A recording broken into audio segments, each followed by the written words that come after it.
Fire signs, tignan po natin kung ano yung mensahe para sa iyo ngayong araw. Keep in mind po na ito ay general reading lamang, so hindi po lahat ay makaka-relate, so be open-minded. Sa mga hindi pa po nakasubscribe dito sa ating channel, please subscribe na po kayo. And palike na din po ng ating video. At sa mga nais pong mag-avail ng ating private readings, ng ating Evil Eye Amulet, ng ating Tears Bracelet, makikita nyo po yung link sa description box, Tarot Intentions by Aliana Reyes. Okay, tignan po natin kung ano ba ang mensahe para sa'yo ngayong araw na ito. Ano ba yung mga paparating sa life mo? Ano ba yung mga possible na mangyari sa'yo ngayong araw? Meron tayo ditong confrontation kasi. Ayan. Pero yung confrontation na to, nakikita ko dito, fire signs, this will lead sa pag-aayos, sa reconciliation. Okay, so pwedeng may mga tao dito na gustong makipag-usap sa'yo. Gustong makipag-ayos. Meron kasing nilalaban or pinaglalaban dito. Ayan po. So, pwedeng may magpapaliwanag sa'yo or asking your forgiveness. Tignan natin. Ano pa? We have Knight of Wands. We have Two of Swords. And we have the Emperor. Okay. So, meron dito, pwedeng dalawa yung nakakausap niyo. Kung meron kayong mga transactions po dito. So, dalawa yung hinihintay ninyo. Pwedeng yung mas bata. Ayan, pwedeng yung mas bata, pwedeng mas yun pa yung madaling kausap kesa dito sa mas matanda. So, tignan nyo na lang kung sino ba yung mas mag-e-effort dito towards sa dalawa na katransact mo ngayong araw. Oo. Meron kasi dito, ito parang konsidera na tao.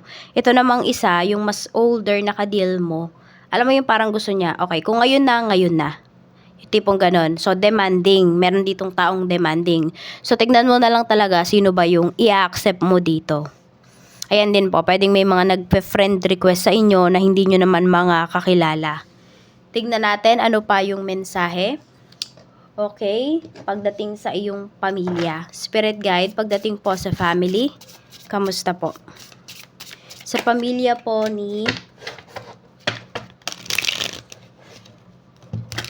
fire signs, kamusta ngayong araw na ito?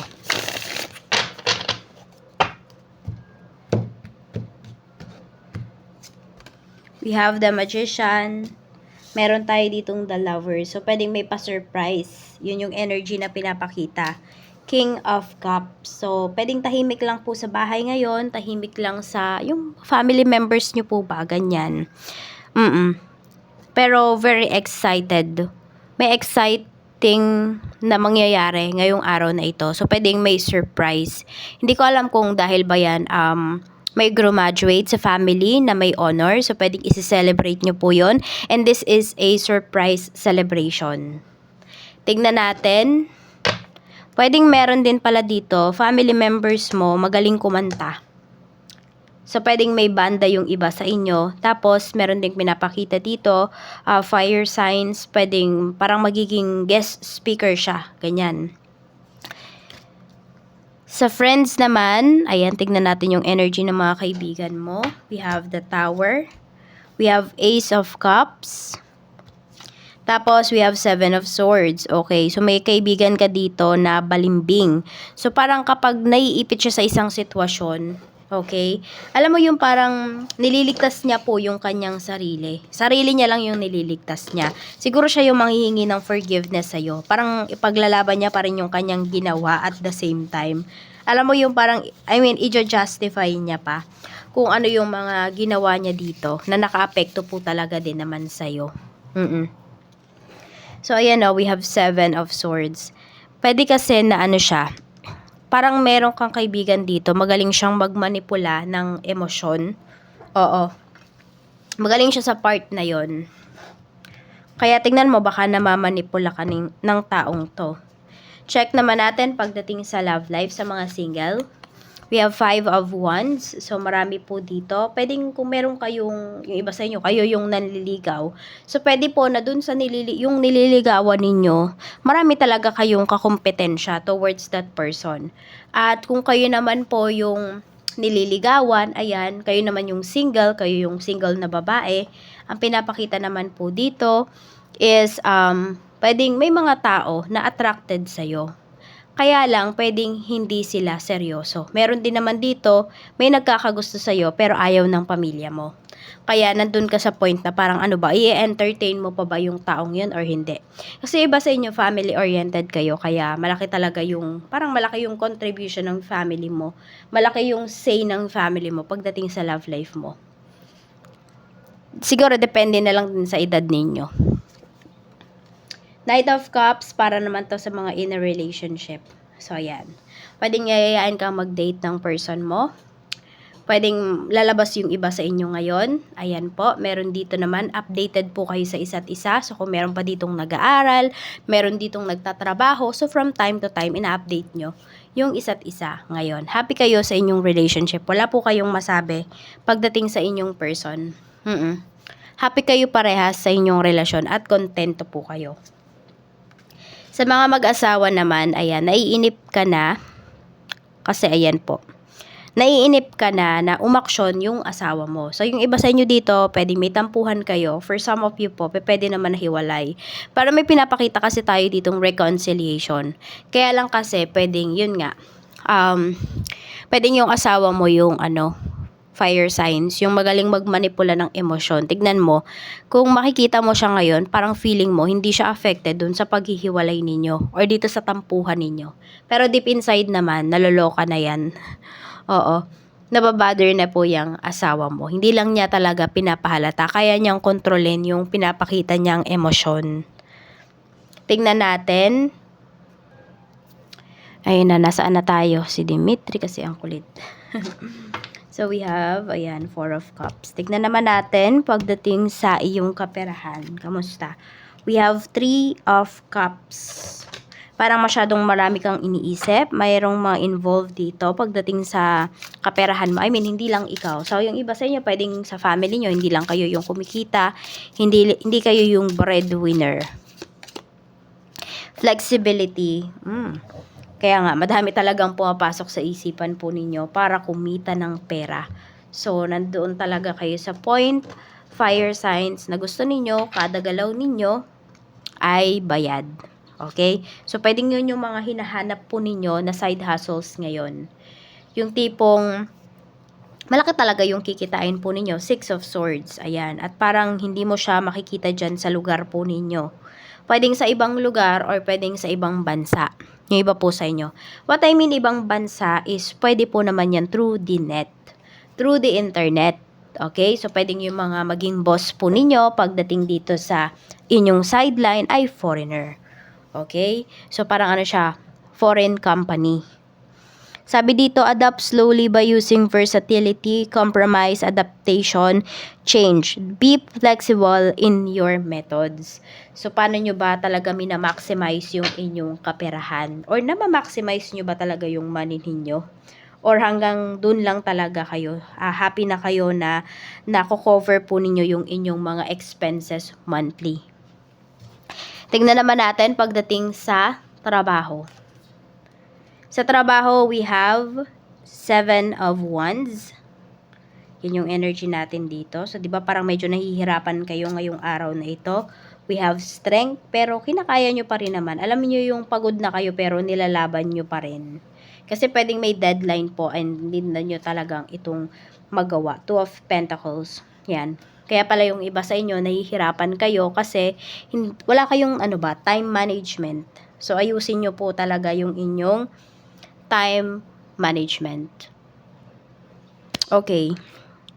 So, yan yung pagdating sa iyong trabaho. So, kulang ka sa time management. Kaya, minsan, sumasakit ulo nyo. Yung iba po sa inyo, oo pa kayo ng oo pagdating sa iba ninyong mga, kunwari, katrabaho. Kung meron mang pinapakisuyo po sa inyo. Kaya lang kasi nawiwili. So, learn to say no. Yung iba sa inyo, hindi nyo pa rin yan natututunan kahit napakadalas natin yung sabihin sa ating channel. Sa ating mga videos. Tignan natin pagdating naman sa inyong business. Kung may business po kayo. O sige, sa mga nag-start mag-business dyan.